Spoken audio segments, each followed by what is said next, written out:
आमदार डॉक्टर तुषार राठोड यांची नांदेड जिल्हा मध्यवर्ती सहकारी बँकेच्या संचालकपदी बिनविरोध निवड.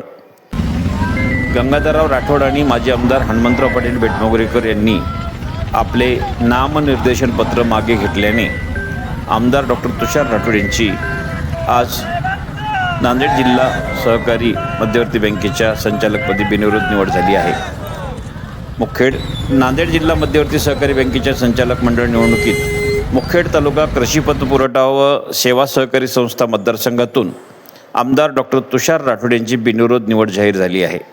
या मतदारसंघातून आमदार डॉक्टर तुषार गोविंदराव राठोड, त्यांचे ज्येष्ठ बंधू गंगाधरराव गोविंदराव राठोड आणि माजी आमदार हनुमंतराव पाटील बेटमोगरेकर या तिघांनी नामनिर्देशन पत्र दाखल केले होते.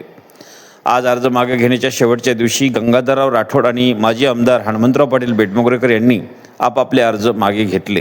त्यामुळे आमदार डॉक्टर तुषार राठोड हे एकमेव उमेदवार राहिल्याने त्यांची नांदेड जिल्हा मध्यवर्ती सहकारी बँकेच्या संचालकपदी बिनविरोध निवड झाल्याचे निवडणूक अधिकाऱ्यांनी घोषित केले आहे.